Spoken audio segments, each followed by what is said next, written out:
Water cycle. Water cycle describes how water evaporates from the surface of the earth, rises into the atmosphere, cools and condenses into rain or snow in clouds, and falls again to the surface as precipitation. The water falling on land collects in rivers and lakes, soil, and porous layers of rock, and much of it flows back into the oceans, where it will once more evaporate. The cycling of water in and out of the atmosphere is a significant aspect of the weather patterns on Earth.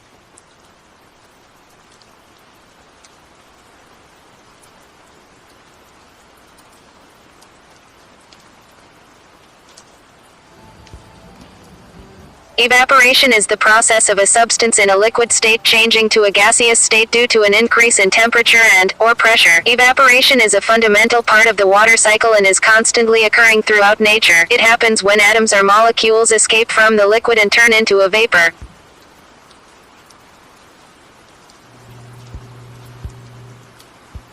Condensation. As water vaporizes into water vapor, it rises up in the atmosphere. At high altitudes, the water vapors changes into very tiny particles of ice, water droplets, because the temperature at high altitudes is low. This process is called condensation. These particles come close together and form clouds and fogs in the sky.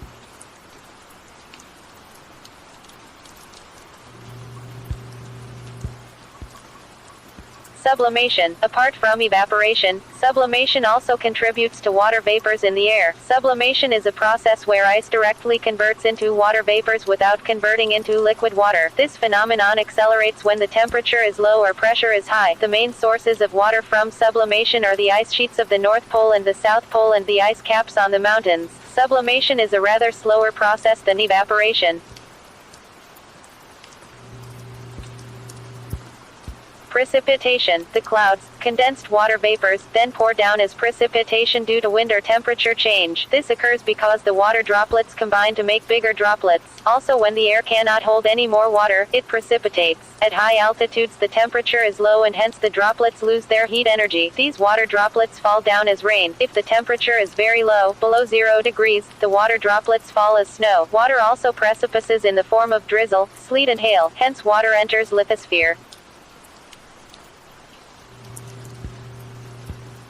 Transpiration. As water precipitates, some of it is absorbed by the soil. This water enters into the process of transpiration. Transpiration is a process similar to evaporation where liquid water is turned into water vapor by the plants. The roots of the plants absorb the water and push it toward leaves where it is used for photosynthesis. The extra water is moved out of leaves through stomata, very tiny openings on leaves, as water vapor. Thus water enters the biosphere and exits into gaseous phase.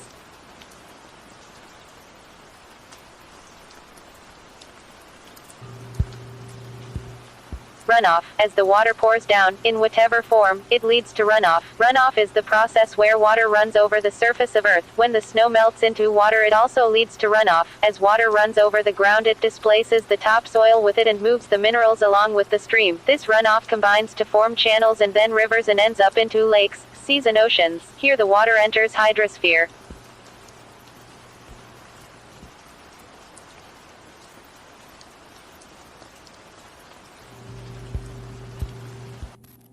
Infiltration. Some of the water that precipitates does not run off into the rivers and is absorbed by the plants or gets evaporated. It moves deep into the soil. This is called infiltration. The water seeps down and increases the level of groundwater table. It is called pure water and is drinkable. The infiltration is measured as inches of water soaked by the soil per hour.